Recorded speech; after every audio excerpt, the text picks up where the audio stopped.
ಸ್ನೇಹಿತರೆ, ಮೀಡಿಯಾ ಮಾಸ್ಟರ್ಸ್ಗೆ ಸ್ವಾಗತ, ಸುಸ್ವಾಗತ.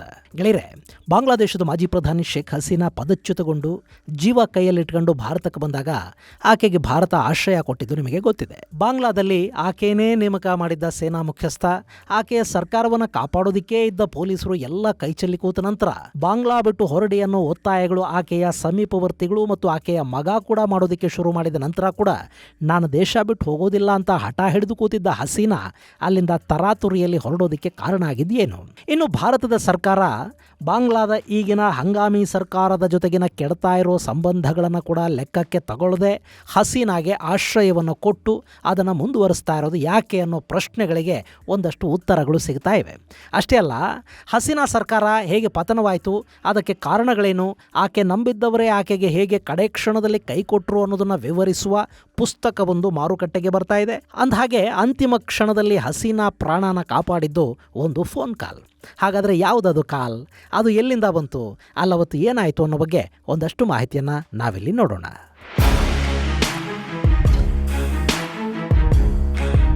ಗೆಳೆಯರೆ, ಕಳೆದ ವರ್ಷ ಅಂದರೆ 2024 ಆಗಸ್ಟ್ ತಿಂಗಳು ಬಾಂಗ್ಲಾದ ಪಾಲಿಗೆ ತುಂಬ ಆತಂಕಪೂರಿತವಾಗಿತ್ತು. ಅಲ್ಲಿ ಅದಕ್ಕೂ ಕೆಲ ತಿಂಗಳುಗಳಿಂದ ನಾನಾ ಕಾರಣಕ್ಕೆ ಪ್ರತಿಭಟನೆಗಳು ನಡೀತಾ ಇದ್ವು. ಅಲ್ಲಿ ಚುನಾವಣೆಗಳು ಸಕ್ರಮವಾಗಿ ನಡೆದಿಲ್ಲ ಅಂತ ಅಮೆರಿಕ ಆರೋಪ ಮಾಡೋದಕ್ಕೆ ಶುರು ಮಾಡಿತ್ತು. ಅಮೆರಿಕ ಬಾಂಗ್ಲಾದಲ್ಲಿ ಬೇಸನ್ನು ಕೇಳ್ತಾ ಇದೆ. ಬಾಂಗ್ಲಾ, ಭಾರತ ಹಾಗೂ ಮ್ಯಾನ್ಮಾರ್ಗಳನ್ನು ಒಡೆದು ಅಲ್ಲೊಂದು ಕ್ರಿಶ್ಚಿಯನ್ ಸ್ಟೇಟ್ ಮಾಡೋದಕ್ಕೆ ಅಮೆರಿಕ ಸಂಚು ರೂಪಿಸ್ತಾ ಇದೆ. ಅಟ್ಲೀಸ್ಟ್ ಸೇಂಟ್ ಮಾರ್ಟಿನ್ಸ್ ಐಲ್ಯಾಂಡನ್ನಾದರೂ ಬಿಟ್ಟುಕೊಡಿ ಅಂತ ಅಮೆರಿಕ ನಮ್ಮನ್ನು ಕೇಳ್ತಾ ಇದೆ ಅನ್ನೋದನ್ನು ಹಸೀನಾ ಬಹಿರಂಗಪಡಿಸಿದ್ರು. ಬಿಳಿಯನೊಬ್ಬನ ಜೊತೆ ನನ್ನ ಮಾತುಕತೆ ಆಯಿತು, ಆತನ ಡಿಮ್ಯಾಂಡ್ಗಳಿಗೆ ನಾನು ಒಪ್ಪದೇ ಇದ್ದರೆ ಸರ್ಕಾರ ಬಿದ್ದು ಹೋಗುತ್ತೆ ಅನ್ನೋ ಧಮಕಿಯನ್ನು ಆತ ಕೊಟ್ಟ ಅಂತೆಲ್ಲ ಹಸೀನಾ ಹೇಳಿದರು. ಆಕೆಯ ಸಚಿವ ಸಂಪುಟದ ಒಂದಷ್ಟು ಮಂತ್ರಿಗಳು ಕೂಡ ಇದೇ ಮಾತುಗಳನ್ನು ಆಡಿದರು. ಇದಾದ ಕೆಲವೇ ತಿಂಗಳುಗಳಿಗೆ ಬಾಂಗ್ಲಾದಲ್ಲಿ ವಿದ್ಯಾರ್ಥಿ ಪ್ರತಿಭಟನೆಗಳು ಶುರುವಾದವು. ಮೇಲ್ನೋಟಕ್ಕದು ಜೆನ್ಜಿ ಪ್ರತಿಭಟನೆ ಥರ ಕಾಣ್ತಾ ಇತ್ತು, ಆದರೆ ಅದರ ಹಿಂದೆ ಬಾಂಗ್ಲಾದೇಶದ ಕಟ್ಟರ್ ಇಸ್ಲಾಮಿಕ್ ಸಂಘಟನೆಗಳು, ಅಲ್ಲಿ ಸಾಕಷ್ಟು ವರ್ಷಗಳಿಂದ ಅಧಿಕಾರ ವಂಚಿತವಾಗಿದ್ದ BNP ಅಂದರೆ ಬಾಂಗ್ಲಾದೇಶ್ ನ್ಯಾಷನಲಿಸ್ಟ್ ಪಾರ್ಟಿ, ಇವೆಲ್ಲ ಕಾಣಿಸ್ಕೊಂಡ್ವು. ಆದರೆ ಕಡೆಗಲ್ಲಿ ಅನಾವರಣಗೊಂಡಿದ್ದು ಆ ಇಡೀ ಪ್ರತಿಭಟನೆಗಳ ಹಿಂದೆ ಅಮೆರಿಕ ಇತ್ತು ಅನ್ನೋದು. ಬಾಂಗ್ಲಾಗೆ ಆಡಳಿತಾಧಿಕಾರಿಯಾಗಿ ಯೂನಸ್ ಅನ್ನೋ ನೋಬೆಲ್ ಬರೋ ಸಂದರ್ಭದವರೆಗೆ ಅಲ್ಲಿ ನಡೆದದ್ದು ಅಮೆರಿಕ ಪ್ರಾಯೋಜಿತ ಪ್ರತಿಭಟನೆ ಅನ್ನೋದು ಸಂಪೂರ್ಣವಾಗಿ ಯಾರಿಗೂ ಅರ್ಥ ಆಗಿರಲಿಲ್ಲ. ಇನ್ನು ಬಾಂಗ್ಲಾದೇಶದಲ್ಲಿ ಅವತ್ತು ದೊಡ್ಡ ಮಟ್ಟದ ಪ್ರತಿಭಟನೆಗಳು ಶುರುವಾದವು.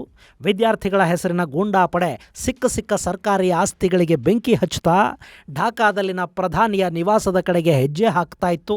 ಅದರ ಹಿಂದಿನ ದಿನ ಪ್ರಧಾನಿ ಶೇಖ್ ಹಸೀನಾ ಬಾಂಗ್ಲಾದ ಸೇನಾ ಮುಖ್ಯಸ್ಥ ವಕಾರ್ ಉಜ್ ಜಮಾನ್ ಜೊತೆ ಸಭೆ ಮಾಡಿದರು. ನೀವೇನು ತಲೆ ಕೆಡಿಸ್ಕೋಬೇಡಿ ಮೇಡಮ್, ಎಲ್ಲವೂ ನಮ್ಮ ಕಂಟ್ರೋಲಲ್ಲಿದೆ, ಈ ಪ್ರತಿಭಟನೆಗಳನ್ನು ನಾವು ಮಟ್ಟ ಹಾಕ್ತೀವಿ ಅಂತ ವಕಾರ್ ಪ್ರಧಾನಿಗೆ ಹೇಳಿದ್ದ. ಆತ ಬೇರೆ ಯಾರೂ ದೂರದವನೂ ಆಗಿರಲಿಲ್ಲ, ಪ್ರಧಾನಿ ಹಸೀನಾ ಅವರ ಹತ್ತಿರದ ಸಂಬಂಧಿ ಆತ. ಅದೇ ಕಾರಣಕ್ಕೆ ಹಸೀನಾ ಈ ವಕಾರ್ ಉಜ್ ಜಮಾನ್ನನ್ನು ಬಾಂಗ್ಲಾದ ಸೇನಾಧಿಪತಿಯನ್ನಾಗಿ ಮಾಡಿದ್ರು. ಆತನ ಮಾತು ಕೇಳಿದ ನಂತರ ಹಸೀನಾಗೆ ಕೂಡ ಏನೋ ಒಂದು ನೆಮ್ಮದಿ. ಸೇನೆ ಎಲ್ಲವನ್ನು ನೋಡಿಕೊಳ್ಳುತ್ತೆ ಅನ್ನೋ ವಿಶ್ವಾಸ ಆಕೆಗೆ. ಯಾವುದೇ ದೇಶ ಯಾರನ್ನು ನಂಬದೇ ಇದ್ರೂ ಸೇನೆಯನ್ನು ನಂಬಬೇಕಾಗತ್ತೆ. ಸೇನೆ ದ್ರೋಹ ಮಾಡೋದಿಲ್ಲ ಅನ್ನೋ ಪ್ರಬಲ ವಿಶ್ವಾಸ ಹಸೀನಾಗಿತ್ತು. ಆಕೆ ಹೇಗೆ ಅದನ್ನು ಬೆಳೆಸ್ಕೊಂಡ್ರೋ, ಬಾಂಗ್ಲಾದಂಥ ದೇಶದಲ್ಲಿ ಸೇನೆಯನ್ನು ಆಕೆ ಹೇಗೆ ನಂಬಿದ್ರೋ, ಆಕೆಯ ಅಷ್ಟು ವರ್ಷಗಳ ರಾಜಕೀಯ ಅನುಭವ ಅಲ್ಲಿ ಏನಾಗಿತ್ತೋ, ಆಕೆಗೆ ಅದ್ಯಾವ ಭ್ರಮೆ ಆವರಿಸಿತ್ತೋ ಗೊತ್ತಿಲ್ಲ. ಗೆಳೆಯರೆ, ಪಾಕಿಸ್ತಾನದಲ್ಲಿ, ಬಾಂಗ್ಲಾದೇಶದಲ್ಲಿ ಸೇನಾ ದಂಗೆಗಳು ಹೊಸವಲ್ಲ. ಅಲ್ಲಿ ಸಾಕಷ್ಟು ವರ್ಷಗಳ ಕಾಲ ಸೇನಾಡಳಿತಗಳು ನಡೆದಿವೆ. ಇನ್ನು ಈ ಹಸೀನಾ ಕೂಡ ಸೇನಾಡಳಿತದ ವಿರುದ್ಧ ಹೋರಾಟ ಮಾಡಿನೇ ಅಲ್ಲಿ ಪ್ರಜಾಪ್ರಭುತ್ವ ಸ್ಥಾಪನೆ ಆಗೋ ಹಾಗೆ ನೋಡಿಕೊಂಡವರು. ಅಷ್ಟೇ ಯಾಕೆ, ಹಸೀನಾ ಅವರ ಇಡೀ ಕುಟುಂಬ ಅಂದರೆ ಬಾಂಗ್ಲಾದೇಶದ ಪಿತಾಮಹ ಅಂತ ಕರೆಸಿಕೊಳ್ಳಲ್ಪಡ್ತಾ ಇದ್ದ ಶೇಖ್ ಮುಜಿಬುರ್ ರೆಹಮಾನ್ ಅವರ ಇಡೀ ಕುಟುಂಬವನ್ನು ಕೊಂದು ಹಾಕಿದ್ದು ಕೂಡ ಇದೇ ಸೇನೆನೇ. ಅವತ್ತು ಮುಜಿಬುರ್ ರೆಹಮಾನ್ ಮತ್ತವರ ಕುಟುಂಬವನ್ನು ಅತ್ಯಂತ ಭಯಾನಕವಾಗಿ ಕೊಂದು ಹಾಕಿದ್ದಾಗ ಬಾಂಗ್ಲಾದಲ್ಲಿ ಹಸೀನಾ ಹಾಗೂ ಆಕೆಯ ಸಹೋದರಿ ರೆಹಾನಾ ಇಬ್ಬರೂ ಇರಲಿಲ್ಲ. ಅವತ್ತು ಅವರು ಇದ್ದಿದ್ರೆ ಅವರು ಕೂಡ ಇವತ್ತು ಬದುಕುಳಿತಾ ಇರಲಿಲ್ಲ. ಅಷ್ಟೆಲ್ಲ ಕಹಿ ಘಟನೆಗಳನ್ನು ಕಂಡಿದ್ರೂ ಕೂಡ ಹಸೀನಾ ಬಹುಶಃ ತನ್ನ ಸಂಬಂಧಿ ಅನ್ನೋ ಕಾರಣಕ್ಕೆ ಆ ಸೇನಾ ಮುಖ್ಯಸ್ಥನನ್ನು ನಂಬಿದ್ರೋ ಏನೋ. ಅಂತೂ ವಕಾರು ಜಮಾನ್ ಮೇಲೆ ಆಕೆಗೆ ವಿಶ್ವಾಸ ಆಯಿತು. ಆತ ಕೂಡ ಆಕೆಯನ್ನು, ಆಕೆಯ ಸರ್ಕಾರವನ್ನು ಕಾಪಾಡುವ ಭರವಸೆಯನ್ನು ಕೊಟ್ಟಿದ್ದ. ಮರುದಿನ ಆಗಸ್ಟ್ 5 ಉದ್ರಿಕ್ತರ ಗುಂಪು ಪ್ರಧಾನಿ ನಿವಾಸದ ಕಡೆಗೆ ಬರೋದಕ್ಕೆ ಶುರು ಮಾಡಿದೆ ಅನ್ನೋ ಸುದ್ದಿ ಬಂತು. ಆಗಲೂ ಹಸೀನಾ ಅವರಿಗೆ ಎಲ್ಲವನ್ನ ಸೇನೆ ನೋಡಿಕೊಳ್ಳುತ್ತೆ ಅನ್ನೋ ನಂಬಿಕೆ ಇತ್ತು. ಆದರೆ ಆ ಸಮಯಕ್ಕೆ ಸೇನಾ ಮುಖ್ಯಸ್ಥ ಹಸೀನಾ ಅವ್ರ ಮುಂದೆ ಕಾಣಿಸ್ಕೊಂಡ. ನೀವು ರಾಜೀನಾಮೆಯನ್ನು ಕೊಟ್ಟು ದೇಶ ಬಿಡಿ ಅಂತ ಆತ ಹೇಳ್ದ. ಆದರೆ ಹಸೀನಾ ಅದಕ್ಕೆ ತಯಾರಿರಲಿಲ್ಲ.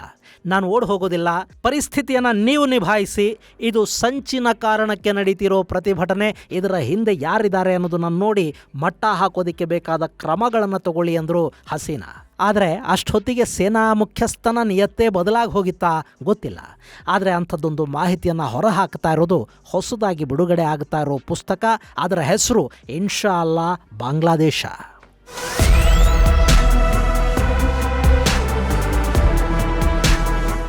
ಗೆಳೆಯರೆ, ಆ ಪುಸ್ತಕದಲ್ಲಿ ದಾಖಲಾಗಿರೋ ಪ್ರಕಾರ ಅಷ್ಟೊತ್ತಿಗೆ ಬಾಂಗ್ಲಾದೇಶದ ಸೇನಾ ಮುಖ್ಯಸ್ಥ ಅಂದರೆ ಹಸೀನಾ ಅವರ ಹತ್ತಿರದ ಸಂಬಂಧಿಯ ಜೊತೆ CIA ಮಾತಾಡಿ ಆಗಿತ್ತು.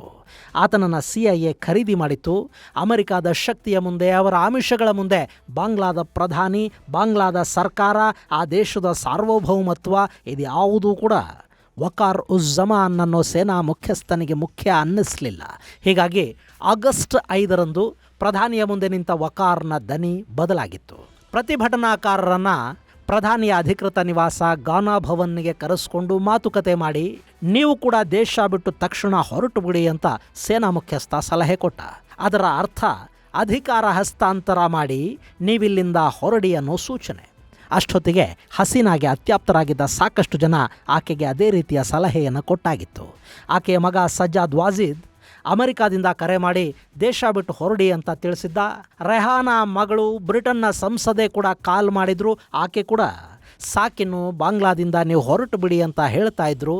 ಸಜ್ಜಾದ್ಗೆ ಇದ್ದದ್ದು ಒಂದೇ ಆತಂಕ, ಆ ಮ್ಯಾಡ್ ಮಾಬ್, ಸೇನೆ, ಅಲ್ಲಿನ ಭಯೋತ್ಪಾದಕರು ಎಲ್ಲ ಸೇರ್ಕೊಂಡು ಹಸೀನಾ ಅವರನ್ನು ಕೊಂದುಬಿಟ್ರೆ ಅನ್ನೋದು. ಅದನ್ನೇ ಆತ ಪದೇ ಪದೇ ಹೇಳ್ತಾ ಇದ್ದ. ಆದರೆ ಹಸೀನಾ ಅಲ್ಲಿಂದ ಹೊರಡೋದಕ್ಕೆ ಸಿದ್ಧ ಇರಲಿಲ್ಲ ಅಂತ ಇನ್ಶಾ ಅಲ್ಲಾ ಬಾಂಗ್ಲಾದೇಶ ಹೇಳುತ್ತೆ. ಆಕೆ ದೇಶ ಬಿಟ್ಟು ಹೋಗೋ ಸಲಹೆಗಳನ್ನು ತಳ್ಳಿ ಹಾಕಿದರು. ಸೇನಾ ಮುಖ್ಯಸ್ಥನಿಗೆ ಕೂಡ ಅದೇ ಮಾತನ್ನು ಹೇಳಿದರು. ಸೇನೆ, ಪೊಲೀಸ್ ಎಲ್ಲ ಬಲವನ್ನು ನೀವು ಬಳಸಿ ಪರಿಸ್ಥಿತಿಯನ್ನು ಹತೋಟಿಗೆ ತನ್ನಿ ಅಂದರು. ಆದರೆ ವಕಾರ್ ಅಂತಿಮ ಕ್ಷಣದಲ್ಲಿ ತಲೆ ಅಲ್ಲಾಡಿಸಿಬಿಟ್ಟ. ಈ ಪ್ರತಿಭಟನೆಯಲ್ಲಿ ನಿವೃತ್ತ ಸೇನಾಧಿಕಾರಿಗಳಿದ್ದಾರೆ, ಹಾಲಿ ಸೇನಾ ಸಿಬ್ಬಂದಿಯ ಮಕ್ಕಳು, ಕುಟುಂಬದ ಸದಸ್ಯರು ಕೂಡ ಇದ್ದಾರೆ. ಹೀಗಾಗಿ ಸೇನೆ ತನ್ನದೇ ಕುಟುಂಬದ ವಿರುದ್ಧ ಬಂದೂಕೆತ್ತೋದಕ್ಕೆ ಸಾಧ್ಯ ಆಗೋದಿಲ್ಲ. ಅವ್ರು ಯಾರೂ ಕೂಡ ಉದ್ರಿಕ್ತ ಜನರನ್ನು ಕಂಟ್ರೋಲ್ ಮಾಡೋ ಸ್ಥಿತಿಯಲ್ಲಿಲ್ಲ ಅಂದ ಜಮಾನ್. ಅಲ್ಲಿಗೆ ಹಸೀನಾ ಒಮ್ಮೆ ಕುಸಿದು ಹೋದರು. ಇಷ್ಟಾದರೂ ಆಕೆ ದೇಶ ಬಿಡುವ ನಿರ್ಧಾರವನ್ನು ಕೈಗೊಂಡಿರಲಿಲ್ಲ. ಆದರೆ ಏನು ಮಾಡಬೇಕು ಅನ್ನೋದೇ ತೋಚದ ಸ್ಥಿತಿಯಲ್ಲಿದ್ದ ಆಕೆಯ ಮೈಂಡು ಅಲ್ಲಿ ಬ್ಲ್ಯಾಂಕ್ ಆಗಿತ್ತು. ಅದೇ ಸಮಯಕ್ಕೆ ಹಸೀನಾ ಅವರ ಫೋನ್ ರಿಂಗ್ ಆಗುತ್ತೆ. ಆಗ ಸಮಯ ಮಧ್ಯಾಹ್ನ 1:30. ಫೋನ್ ರಿಸೀವ್ ಮಾಡಿದರು ಹಸೀನಾ. ಅತ್ತ ಕಡೆಯಿಂದ ಮಾತಾಡ್ತಾ ಇದ್ದ ದನಿ ಆಕೆಗೆ ಚಿರಪರಿಚಿತ ಆಗಿತ್ತು. ಅದು ಭಾರತದ ಹಿರಿಯ ರಾಜತಾಂತ್ರಿಕರೊಬ್ಬರ ದನಿ. ಆ ದನಿ ಶಾಂತವಾಗಿತ್ತು, ಸಂಕ್ಷಿಪ್ತವಾಗಿತ್ತು ಮತ್ತು ಅವರು ಹೇಳಿದ್ದಿಷ್ಟೇ: ನೀವೀಗಲೇ ಬಾಂಗ್ಲಾದೇಶದಿಂದ ಹೊರಟು ಬಿಡಿ, ಈಗಾಗಲೇ ತಡ ಆಗಿದೆ, ಇನ್ನೂ ತಡ ಮಾಡೋದಕ್ಕೆ ಹೋಗಬೇಡಿ, ಎಲ್ಲ ಸಿದ್ಧ ಆಗಿದೆ, ಅಲ್ಲಿ ಮತ್ತು ಇಲ್ಲಿ ಎಲ್ಲ ಸಿದ್ಧ ಆಗಿದೆ, ನೀವು ಹೊರಟು ಬಿಡಿ. ಈ ಮಾತುಗಳನ್ನು ಕೇಳಿದಾಗ ಕೂಡ ಹಸೀನಾಗೆ ದೇಶ ಬಿಟ್ಟು ಹೊರಡೋದಕ್ಕೆ ಏನೋ ಒಂಥರ ಬಿಂಕ. ಆಗ ಆ ದನಿ ಹೇಳ್ತು, ನಿಮ್ಮ ತಂದೆ ಜೊತೆ ಏನಾಯಿತು ಅನ್ನೋದನ್ನು ನೆನಪು ಮಾಡ್ಕೊಳ್ಳಿ. ಮುಂದೆ ಹೋರಾಟ ಮಾಡಬೇಕು ಅಂದರೂ ಕೂಡ ನೀವು ಅಟ್ಲೀಸ್ಟ್ ಬದುಕಿರಬೇಕು, ಮೊದಲು ಹೊರಡಿ ಅಲ್ಲಿಂದ. ಅಷ್ಟೇ. ಹಸೀನಾ ಫೋನ್ ಕಟ್ ಮಾಡಿದರು. 2 ಸೂಟ್ ಕೇಸುಗಳು ಸಿದ್ಧ ಆದವು. ಅಲ್ಲಿ ಫೋನ್ ಕಟ್ ಮಾಡಿ ಆಕೆ ಸುಧಾರಿಸ್ಕೊಳ್ಳೋದಕ್ಕೆ ಮತ್ತು ಸಿದ್ಧ ಆಗೋದಕ್ಕೆ ಆಕೆಗೆ ಸಿಕ್ಕಿದ್ದು 57 ನಿಮಿಷಗಳಷ್ಟು ಸಮಯ. ಅಷ್ಟರಲ್ಲಿ ಸಮಯ 2:23 ಆಗಿತ್ತು. ಹಸೀನಾ ಮನೆಯಿಂದ ಹೊರಬಂದರು. ಆಕೆಯ ಜೊತೆ ಆಕೆಯ ಸಹೋದರಿ ರೆಹಾನಾ ಕೂಡ ಇದ್ದರು. ಹಾಗೆ ಬಂದವರು ಅಂತಿಮವಾಗಿ ಒಮ್ಮೆ ಜನರನ್ನು ಉದ್ದೇಶಿಸಿ ವಿದಾಯದ ಭಾಷಣ ಮಾಡಿ ಹೋಗ್ತೀನಿ ಅಂತ ಹಸೀನಾ ಕೇಳಿದರು. ಆದರೆ ಅವರ ಭದ್ರತಾ ಮುಖ್ಯಸ್ಥ ಅದಕ್ಕೆ ಅನುಮತಿಯನ್ನು ಕೊಡಲಿಲ್ಲ. ಅಷ್ಟರಲ್ಲಿ ಹಸೀನಾ ಅವರ ಸಹೋದರಿ ರೆಹಾನಾ ಹಸೀನಾ ಅವರ ಕೈ ಹಿಡಿದು ಆಕೆಯನ್ನು SUV ಒಳಗೆ ಎಳಕೊಂಡ್ರಂತೆ. ಆ ವಾಹನ ಅಲ್ಲಿಂದ ನೇರ ಹೆಲಿಪ್ಯಾಡ್ಗೆ ಬಂತು. ಅಲ್ಲೊಂದು ಹೆಲಿಕಾಪ್ಟರ್ ಸಿದ್ಧ ಆಗಿತ್ತು. ಅದನ್ನು ಹತ್ತಿದ ಹಸೀನಾ ಅಲ್ಲಿಂದ 2:35 ತೇಜ್ಗಾಂವ್ ಏರ್ಬೇಸಲ್ಲಿ ಲ್ಯಾಂಡ್ ಆದರು. ಅಲ್ಲಿ ಆಕೆಗಾಗಿ C-170J ಕಾರ್ಗೋ ವಿಮಾನ ಕಾಯ್ತಾ ಇತ್ತು. ಅದನ್ನು ಹತ್ತಿದ ಹಸೀನಾ ಹಾಗೂ ರೆಹಾನಾ ಅಲ್ಲಿಂದ ಭಾರತದ ಗಡಿ ದಾಟಿ ಸೀದಾ ಭಾರತದ ಹಿಂಡನ್ ಏರ್ಬೇಸ್ಗೆ ಬಂದು ಲ್ಯಾಂಡ್ ಆದರು. ಬಾಂಗ್ಲಾದಿಂದ ಒಂದು ವಿಮಾನ ಬರ್ತಾ ಇದೆ, ಅದರಲ್ಲಿ ಅಲ್ಲಿನ ಪ್ರಧಾನಿ ಇದ್ದಾರೆ ಅನ್ನೋ ಮೆಸೇಜು ಭಾರತದ ವಾಯುಪಡೆಗೆ ತಲುಪಿತ್ತು. ಹೀಗಾಗಿ ಆ ವಿಮಾನ ಭಾರತದ ಗಡಿ ಪ್ರವೇಶ ಮಾಡ್ತಿದ್ದಂತೆ ವಾಯುಪಡೆಯ ವಿಮಾನಗಳು ಎಸ್ಕಾರ್ಟ್ ಮಾಡೋದಕ್ಕೆ ಶುರು ಮಾಡಿದ್ವು. ಅವು ಸೀದಾ ಬಾಂಗ್ಲಾದ C-170J ಕಾರ್ಗೋನ ಹಿಂಡನ್ನಲ್ಲಿ ಲ್ಯಾಂಡ್ ಮಾಡಿಸಿದ್ವು. ಅಲ್ಲಿ ಹಸೀನಾ ಅವರನ್ನು ರಿಸೀವ್ ಮಾಡ್ಕೊಳ್ಳೋದಕ್ಕೆ ಅಜಿತ್ ದೋವಲ್ ಕಾಯ್ತಾ ನಿಂತಿದ್ರು. ಗೆಳೆಯರೆ, ದೂರವಾಣಿಯಲ್ಲಿ ಹಸೀನಾ ಅವರ ಜೊತೆ ಮಾತಾಡಿದ್ದು ಯಾರು? ಅವರಿಗೆ ತಕ್ಷಣ ಹೊರಡಿ ಅಂತ ಇನ್ಸ್ಟ್ರಕ್ಷನ್ ಕೊಟ್ಟಿದ್ದು ಯಾರು? ಅದು ದೋವಲ್ ಅವರೇನಾ? ಗೊತ್ತಿಲ್ಲ. ಅದನ್ನು ಆ ಪುಸ್ತಕದ ಲೇಖಕರು ಬಹಿರಂಗಪಡಿಸಿಲ್ಲ. ಆ ನಂತರ ಹಸೀನಾ ಅವರನ್ನ ಅಜಿತ್ ದೋವಲ್ ಅಲ್ಲಿಂದ ರಹಸ್ಯ ಸ್ಥಳಕ್ಕೆ ಕರೆದೊಯ್ತಾರೆ. ಅವತ್ತು ಹಾಗೆ ಮಧ್ಯಾಹ್ನ ಒಂದು ಫೋನ್ ಕಾಲ್ ಭಾರತದಿಂದ ಹೋಗದೇ ಇದ್ದಿದ್ರೆ ಬಾಂಗ್ಲಾದ ಅವತ್ತಿನ ಪ್ರಧಾನಿ ಹಸೀನಾ ಕೂಡ ತನ್ನ ತಂದೆ ಹಾಗೂ ತನ್ನ ಕುಟುಂಬದ ಹಾಗೆ ಪಾಪ ಅಲ್ವಾ. ಪತ್ರಕರ್ತರಾದ ದೀಪ್ ಹಲ್ದರ್, ಜೈದೀಪ್ ಮುಜುಮ್ದಾರ್, ಶಾಹಿದುಲ್ ಹಸನ್ ಬರೆದಿರುವ ಇನ್ಶಾ ಅಲ್ಲಾಹ್ ಬಾಂಗ್ಲಾದೇಶ ಪುಸ್ತಕ ಇಂಥ ಸಾಕಷ್ಟು ಸ್ಫೋಟಕ ಮಾಹಿತಿಗಳನ್ನು ಒಳಗೊಂಡಿದೆ ಅಂತ ಹೇಳ್ತಾ ಇದ್ದಾರೆ. ಇದು ನವೆಂಬರ್ 15 ನಂತರ ಮಾರುಕಟ್ಟೆಯಲ್ಲಿ ಸಿಗುತ್ತಂತೆ. ಇದು ಗೆಳೆಯರೆ ಹಸೀನಾರನ್ನು ಕಾಪಾಡಿದ ಆ ಒಂದು ಫೋನ್ ಕಾಲ್ ಕುರಿತಾದ ಒಂದಷ್ಟು ಮಾಹಿತಿ. ಮುಂದಿನ ಸಂಚಿಕೆಯಲ್ಲಿ ಮತ್ತಷ್ಟು ವಿಶೇಷಗಳ ಜೊತೆ ಮತ್ತೆ ಭೇಟಿಯಾಗೋಣ. ಅಲ್ಲಿವರೆಗೆ ಜೈ ಹಿಂದ್, ಜೈ ಕರ್ನಾಟಕ.